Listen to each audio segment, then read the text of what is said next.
The laugh that followed him home. The laughter started before Ethan Hale even reached the courthouse steps. "Cabin boys here!" Someone shouted from the sidewalk, loud enough for the whole town of Briar Ridge to hear. Ethan adjusted his worn jacket and kept walking, eyes forward. The winter air tasted like iron and pine, the kind that made your lungs burn, like the mountains were warning you. Don't bring your hopes up here. Inside, the clerk slid a folder across the counter. "You're the heir," she said, almost apologetic. "Hale cabin. 2 acres. No cash, no stocks, nothing else." The words hit like cold water. His grandfather, Amos Hale, had been the town's favorite punchline for years, an old man who lived alone in a cabin the town claimed was rotting off the mountain. Ethan opened the folder. 1 key, a map, a single line in his grandfather's shaky handwriting. "Don't sell it. Don't trust their smiles." Behind him, a familiar voice dripped with amusement. "So it's true." Ethan turned. Carter Voss stood there. Tailored coat, polished boots, a grin that never reached his eyes. Carter's family owned half the businesses in Briar Ridge, and the other half owed them money. "I heard you got the state," Carter said, drawing out the word like it was a joke. "That cabin's worth less than the gas it takes to reach it." Ethan's jaw tightened. "It was my grandfather's home." "Oh, come on," Carter laughed. "Amos was a stubborn old crow. Probably left you that shack out of spite. You'll freeze in there, Hale." Behind Carter, a few men chuckled. People Ethan went to school with, people who once borrowed his notes and called him brother. Now they treated him like entertainment. Ethan swallowed the heat in his chest. "I'm not here for your approval." Carter leaned closer, voice lowering. "Then here's some advice you didn't ask for. Sell it fast. My company can take it off your hands today. I'll even be generous. 5,000. Ethan stared at him. That land is useless." Carter cut in. "Unless you like hunting raccoons and living like a ghost." Ethan picked up the key and pocketed it. "I'll think about it." Carter's grin sharpened. "Do more than think, because that mountain, it eats people alive." The road to the cabin was more mud than gravel. Ethan's old truck groaned as it climbed, tires slipping, engine complaining like it was offended by hope itself. Pine stood thick on both sides, and the sky looked bruised. When he finally reached a clearing, the cabin sat there like a tired animal. Weatherwood, sagging porch, windows coated with grime. But it wasn't dead. Not fully. Ethan stepped out, boots crunching snow. The wind whistled through the trees like a warning or a whisper. He unlocked the door. The smell hit him first. Old smoke, cedar, and something metallic. He stepped inside, and his eyes adjusted slowly. A table, a stone fireplace, a shelf of books, and nailed above the mantel, hidden behind a faded deer pelt, a steel box. Ethan pulled the pelt aside. The box had a simple dial lock, and taped to it was a note in Amos Hale's handwriting. "If you're reading this, they already started lying about me." Ethan's throat tightened. "Grandpa, what did you do up here?" He stared at the dial. On the note, beneath the message, were 4 numbers. 1947. His fingers trembled as he turned the dial and clicked it open. Inside were 3 things. A bundle of old land deeds, a small velvet pouch that clinked softly, a thick envelope marked in red ink. "For Ethan only. If you open this, you can't go back." Ethan swallowed hard, then tore it open. A single photograph slid out first, old, black and white. It showed his grandfather standing beside a younger man in a suit. Ethan's heart stopped when he recognized the man's face. It was Carter Voss's father, and in the background, barely visible behind them, was a crude wooden sign hammered into the soil. "Voss Mine Private Property." Ethan's hands went cold, because there was no mine in Briar Ridge. At least, not anymore. Then he read the first line of the letter. "Ethan, they didn't laugh at my cabin because it was worthless. They laughed because it was the only thing keeping them out." Ethan's breath caught. Outside, the wind suddenly died, and from the porch, he heard a slow, deliberate knock, not the kind a neighbor gives. The kind someone gives when they already decided you're guilty. Ethan turned toward the door. "Who's there?" he called, voice tight. No answer. Only another knock. Harder. Then a voice, low and calm. Open up, Ethan. We need to talk about what you just found. The first lie they told about Amos. Ethan stepped back as the doorknob twisted, slow like a threat. The door creaked open 2 inches, just enough for cold air to slice into the room. A man's face appeared in the gap. Late 40s, heavy jaw, sheriff's badge catching the dim light. Evening, Ethan, Sheriff Dale Mercer said with a fake warmth that didn't reach his eyes. Didn't mean to scare you. Ethan's pulse hammered. You tried to open my door. Mercer smiled, unbothered. Old cabins, old locks. Sometimes they stick. I knocked. You didn't answer. Ethan stared at him. How did you get here so fast? Mercer's eyes flicked toward the steel box above the fireplace, just for a breath, but Ethan saw it. I patrol these roads, Mercer said. Mountains dangerous. We don't like folks disappearing. Sounds like you got experience with that. Ethan replied. Mercer's smile thinned. Watch your tone. I came up because someone reported lights. Said you might be trespassing. Ethan laughed once, sharp. Trespassing on my own property? Mercer shrugged. Ownership's a funny thing up here. Behind the sheriff stood 2 deputies, and farther back, Carter Voss, leaning against a dark SUV like he owned the night. Ethan, Carter called, friendly as poison.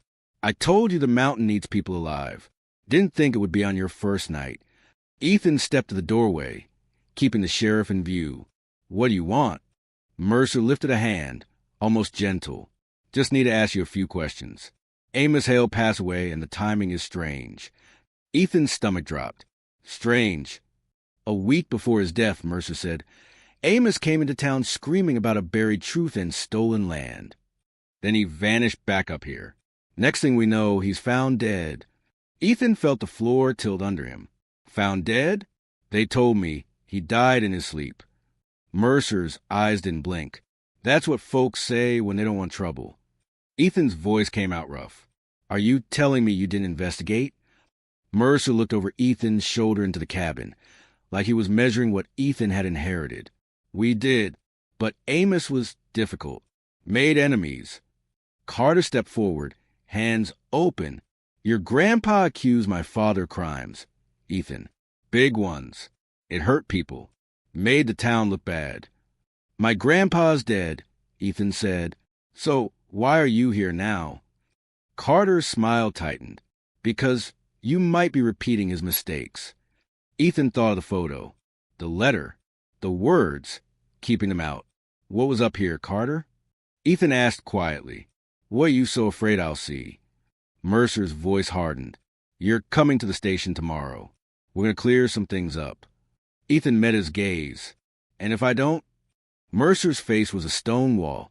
Then we'll treat you like Amos, like a man hiding something. The deputies shifted, hands near their belts. Ethan knew the type, men who didn't need law when they had power.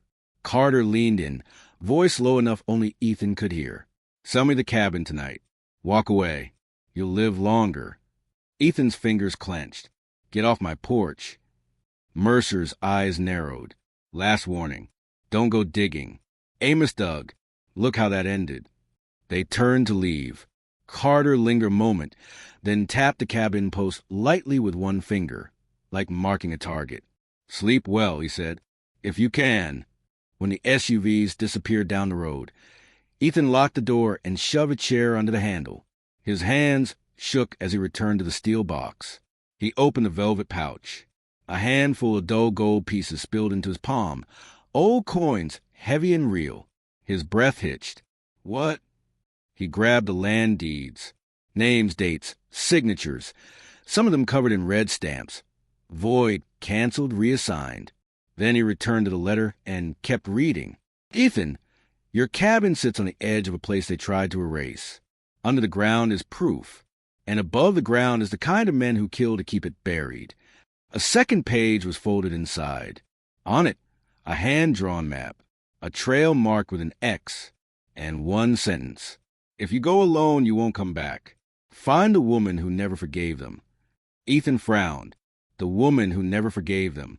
He heard it then, soft footsteps outside, not heavy like the sheriff. Careful, quiet. Ethan moved a window, pulled the curtain an inch. A figure stood near the tree line, hood up, holding a lantern. The person lifted their head toward the cabin, and even through the glass Ethan felt it, someone watching him with purpose. The hood slipped back slightly. Ethan saw a woman's face. Cold eyes, a scar along her cheek. She raised her hand slowly and pointed to the woods. Then she mouthed two words. Come, now. Ethan's heart pounded. He looked back at the map. The X was deep in the forest, and the woman was already walking away, like she knew he'd follow. Ethan grabbed a flashlight, shoved a letter into his jacket, and stepped onto the porch, and froze, because carved into the wooden step, fresh and deep, was a message that hadn't been there before. Sell or die. The door under the snow, cliffhanger.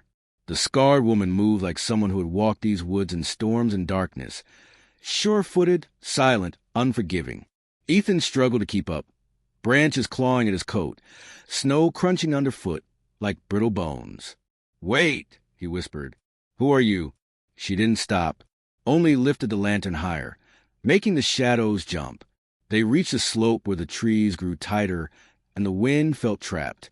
The woman knelt, brushed snow away with glove hands, and revealed a half-buried metal hatch. Ethan's mouth went dry. That's underground. She finally spoke, voice low and sharp. They said it didn't exist. They said Amos was crazy. But your grandfather was many things, Ethan Hale, and crazy wasn't one of them. Ethan stared at her. You knew my grandpa? Her eyes flicked to him like a blade. I watched him get ruined. She reached into her pocket and pulled out a key, old, worn, oily. This opens it. Mine doesn't. Ethan's pulse spiked. Then why bring me? Because you inherited more than wood and dust, she said.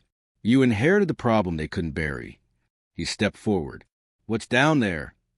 The woman's jaw tightened. Truth, and the cost of it. Ethan knelt and examined the hatch. It had a padlock with a broken seal. Like someone had tried to force it before, failed, and decided fear was easier than effort. He slid his grandfather's key into the lock. It turned. A deep metallic click echoed like a gunshot in the forest. The woman stiffened. Quickly, Ethan gripped the handle and pulled. The hatch resisted, then opened with sucking groan as cold air rushed out. Air that smelled like damp stone and old rust. A ladder descended into darkness. Ethan shined his flashlight down. The beam caught stained concrete walls, water dripping somewhere, and a painted number on the wall. 47. Ethan's stomach tightened. 1947, he murmured. The code, the year. The woman's lantern trembled slightly. That year changed this town. Ethan climbed first, careful. Each rung felt colder than the last. At the bottom, his boots hit wet concrete. The space was bigger than he expected, like an old service tunnel or a buried facility. Shelves lined one wall, empty except for a few rusted containers. On the other wall, faint letters were painted, half scraped away. Ethan leaned closer and read what remained. Voss extraction, Peril, accident reports. His throat tightened. This was a mine operation. The woman stepped down behind him. Illegal, off the books. Men died here. Ethan turned. Who are you? She hesitated, then pushed her hood back fully. My name is Lena Marr, she said. My father died in this hole, and the Voss family called it a landslide, so they wouldn't have to pay a single dollar. Ethan swallowed. Why didn't you tell anyone? Lena's laugh was bitter. I did. When I was 18, I stood in the diner and said Carter Voss's father killed my dad. You know what they did? Ethan didn't answer. They laughed, she said. Then the sheriff, Mercer's predecessor, arrested me for disturbing the peace. Then my mother lost her job. Then our house got accidentally burned. Ethan's blood turned to ice. They burned your house? Lena stepped closer, eyes bright with contained rage. And Amos Hale was the only man who handed us blankets that night. He told me, they can take your roof, but they can't take your truth. Ethan looked around the tunnel. So my grandfather kept this hidden. He tried to bring it to light, Lena said. He collected papers, names, dates. But every time he got close, somebody reminded him this town belongs to Voss. Ethan remembered Mercer's words. Look how that ended. He scanned the shelves. A rusted filing cabinet sat in the corner, partially toppled. Ethan pulled it open. Inside were folders. Some soggy, some intact. One had a label in bold. Compensation ledger, cash payouts. Ethan flipped it open. Names, amounts, and at the bottom, a signature line. See, Voss SR. Ethan's hand shook. This is proof. Lena leaned over his shoulder. Not enough. They'll call it fake. They'll say you planted it. Ethan looked up. Then what is enough? Lena pointed down the tunnel. There's a second chamber. Your grandfather called it the throat of the mountain. He said something was sealed there, something they couldn't move. Ethan swallowed. Like what? Lena's voice lowered. The bodies, the equipment, the truth in metal. They walked deeper, water dripping steadily, walls narrowing. Then the tunnel opened into a wide room, and there it was, an old drilling machine, half buried in collapsed rock. And beside it, a heap of torn clothing, boots, helmets. Ethan's chest tightened. Oh, God! Lena's lantern beam caught a skull-shaped curve of bone in the shadows. Ethan stumbled back, bow rising. They left them here. Because moving them would mean admitting they existed, Lena said. Ethan's mind raced. If we document this photos, video, a loud metallic clang echoed behind them. They spun. The hatch ladder area, far down the tunnel, was suddenly glowing. Flashlight beams. Voices. Men. Mercer's voice distant but clear. He's down here. I told you he'd dig. Lena's face went tight. They followed you. Ethan's heart slammed. No, I was careful. Lena grabbed his sleeve. Doesn't matter. They have eyes everywhere. The voices grew closer. Carter's voice joined, calm and thrilled. Find the papers. And if he resists, make it look like an accident. Ethan's breath broke. We're trapped. Lena pointed to a side passage Ethan hadn't noticed. Low, narrow, almost hidden behind fallen stone. Crawl, she whispered. Now. Ethan dropped his knees, squeezing into the passage. Lena followed, pulling the lantern close. Behind them, footsteps pounded on concrete. Mercer shouted, Ethan, come out. You're trespassing on restricted land. Ethan crawled faster, chest scraping rock, darkness swallowing sound. Then the passage opened into a small chamber. In the center sat a wooden crate, sealed with wax. On top, Amos Hale's handwriting again. If you open this, you expose them. Ethan reached for it, and the chamber door behind them slammed shut with a heavy boom. Lena's lantern flickered. Ethan turned. A silhouette filled the entrance. Carter Voss stepped into the light, smiling. Found you, he said softly. The price of truth. Ethan froze, hands raised halfway, breath stuck in his throat. Carter's gun looked unreal in the lantern light. Too clean, too confident. Easy, Carter said, voice almost kind. Nobody has to get hurt. Just hand over the papers, and we walk out. Lena stepped in front of Ethan. You first, she snapped. Put the gun down. Carter's smile widened. Lena Marr, still fighting ghosts. Still losing. Lena's eyes burned. You killed my father. Carter sighed like she bored him. My father built this town. Men took risks. Sometimes rocks fall. That's life. Ethan's voice came out hoarse. Those men didn't take risks. They were trapped. They were lied to. Carter tilted his head. And you're the hero who saves them 60 years later? Ethan, you can't even pay your rent in town. Mercer entered behind Carter, flashlight beams sweeping the chamber. 2 deputies followed, blocking the only exit. Mercer's face was calm. Ethan Hale, you're under investigation for trespassing and theft of private documents. Ethan stared, disbelief turning into fury. Private? This is a grave. This is crime scene evidence. Mercer's eyes didn't change. Evidence belongs to the state. Lena spat. The state or the Voss family? Mercer's jaw tightened. Careful. Carter stepped forward, gun still raised. Here's what's going to happen. You'll give me that crate. You'll walk back to your truck. And tomorrow, you'll sign the sale papers. Clean and easy. Ethan glanced at the crate. His grandfather's last warning sat on top like a heartbeat. If you open this, you expose them. What's in it? Ethan asked. Carter's smile vanished for a fraction of a second. That was all Ethan needed. Something you don't want the world to see, Ethan said. Mercer snapped. Enough? Take him. One deputy reached for Ethan's arm. Lena moved first. She grabbed a loose rock on the floor and slammed it into the deputy's wrist. He howled, dropping his grip. In the same instant, Ethan lunged to the crate and yanked it toward him. Carter swore and aimed. The gun fired. The sound punched the chamber. Dust jumped from the ceiling. Ethan felt heat rip past his shoulder, the bullet grazing his jacket. He stumbled back, heart roaring in his ears. Lena shoved Ethan down. Open it. Ethan tore at the wax seal, hands shaking so hard he could barely grip. Mercer barked orders. Get the crate. Don't let them. Ethan ripped the lid off. Inside were old cassette tapes in plastic sleeves. Photographs. A small handheld recorder wrapped in cloth.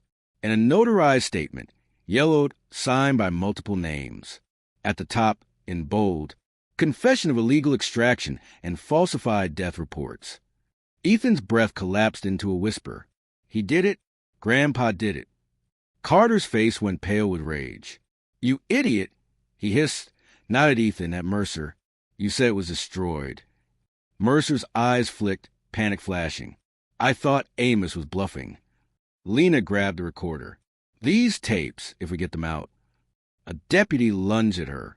Lena swung the lantern, glass shattering against the man's cheek. He screamed, blood spilling. Carter fired again, into the ceiling this time. Stone cracked, dust raining down. Stop! Carter shouted. Stop before the mountain comes down on all of us. Ethan clutched the confession paper. You're scared now, he said, voice trembling with adrenaline. Not because you'll go to jail, but because people will finally know who you are. Carter's eyes went dead cold. People don't care about truth, Ethan. They care about comfort. He motioned toward Mercer. End it. Mercer stepped forward slowly, hand on his weapon. Ethan, I tried to warn you. Ethan's voice broke with anger. You warned me because you were part of it. Mercer's face tightened. Sometimes you survive by picking the winning side. Lena whispered. Ethan, behind you. That crack. Ethan turned and saw it. A narrow gap in the rock wall, fresh from the gunshots and tremors. A weak point. He looked back at Lena, then at the evidence in his hands. We run, he said. Carter lifted the gun again. No, you don't. Ethan hurled the crate's contents, photos and tapes, into Lena's arms. Go! Lena hesitated only a heartbeat, then darted toward the crack. Ethan slammed his shoulder into the rock wall. Pain exploded, but the crack widened. Mercer lunged for him. Ethan drove an elbow back, hitting Mercer's ribs. Mercer grunted, grabbed Ethan's collar, and shoved him hard into the drilling machine remains. Ethan's vision flashed white. Carter approached, gun steady. I offered you mercy. Ethan coughed, tasting blood. You offer me a leash. Lena screamed from the crack. Ethan, now! Ethan grabbed a loose metal bar from the ground and swung it at the machine support above Carter's head. The bar struck a rusted beam. The beam snapped. A chunk of rock fell, smashing the floor, blocking Mercer's path. Carter jumped back, eyes wide. You're going to collapse it. Ethan staggered toward the crack, then stepped aside. Carter raised the gun, but the mountain answered first. A deep rumble shuddered through the chamber. Stone groaned like a living thing. Mercer shouted, Everyone out! Out! Carter fired again, but the bullet struck rock, sparking. Ethan dove through the crack, scraping through tight stone, Lena yanking him by the arm. Behind them, the chamber roared. Dust, screams, and the violent grind of collapsing rock swallowed the sound. They crawled to the narrow passage as the tunnel shook like it wanted to bury every secret forever. Ethan's chest heaved. Lena clutched a recorder and tapes like they were oxygen. They emerged into the forest, gasping in the freezing air. For a moment, silence. Then, sirens in the distance. Lena's eyes snapped toward the road. They'll spin this. They'll say you attacked them. They'll say you caused the collapse. Ethan looked at the evidence. Then we don't let them control the story. Lena nodded. There's one place they can't silence you. Ethan frowned. Where? Lena said, the courthouse, during the winter festival. The whole town will be there. Cameras, outsiders, press. Ethan's heart pounded. If we walk in with this... Lena's voice was fierce. We end them. Ethan stared down at his grandfather's confession. The ink looked like a promise. Then Ethan heard it again, soft footsteps. He spun, flashlight up. Between the trees stood Sheriff Mercer, alive. Dust covered his coat. His face was scratched. His eyes were empty. Behind him, silhouettes moved, deputies. Carter's men. Mercer spoke calmly, like he was delivering the weather. You can't outrun a town that already decided you're the villain. He lifted his gun. The town that regretted its laughter. One. Mercer's finger tightened. Ethan's mind went razor clear in the way it does right before disaster. He saw every option and how fast each one could kill him. Then he looked at Lena. She wasn't panicking.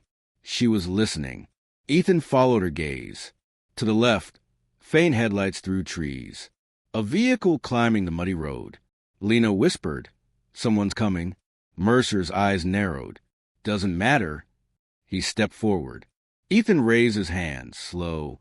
Sheriff, if you shoot me, you're not burying this anymore. You're proving it. Mercer's jaw flexed. I'm protecting this town. No, Lena snapped.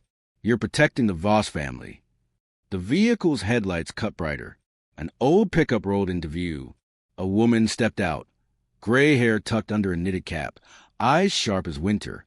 Ethan recognized her from town.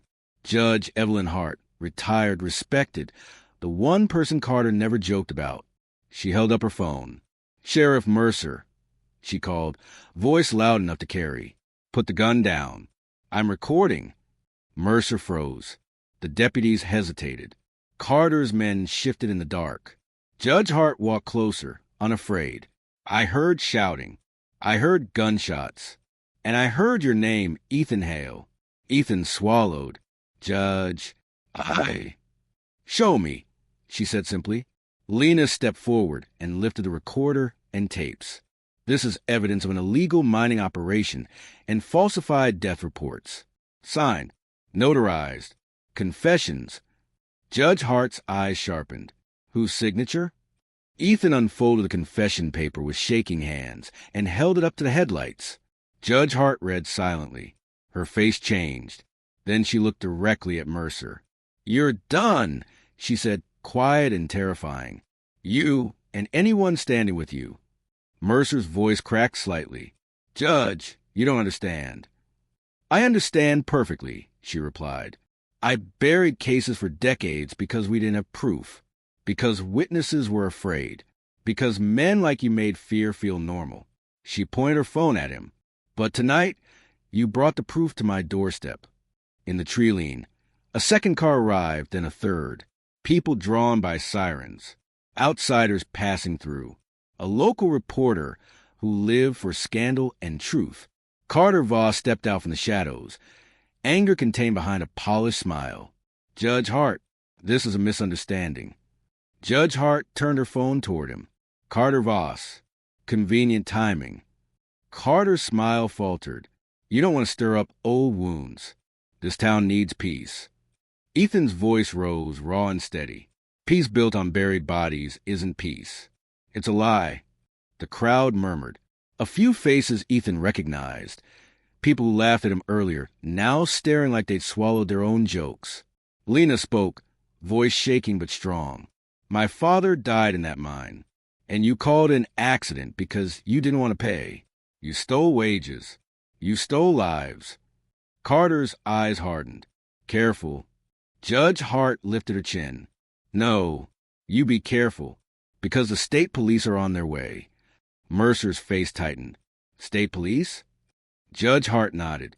I called them the moment I heard gunshots, and I sent copies of these documents to 3 different people.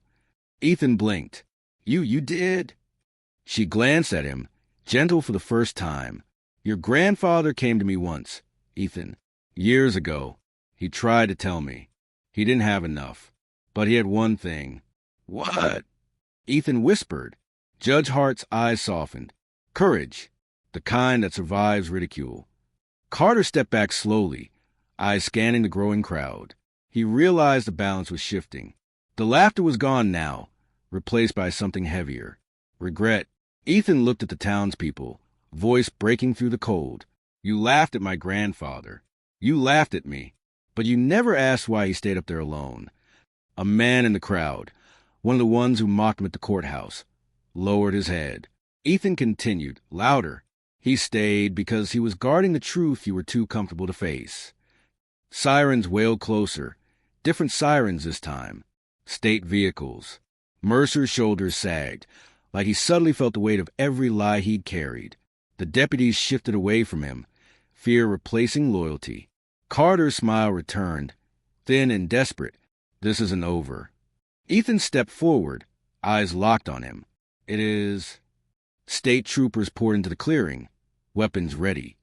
Cameras recording, Judge Hart handing over the confession like it was a verdict. Mercer tried to speak, but his words drowned under the sound of cuffs snapping shut.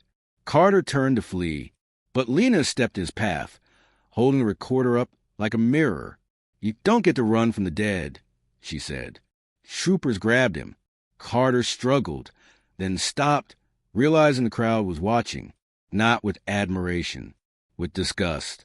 Weeks later, the town of Briar Ridge felt different, quieter, like it was learning to breathe, without lies.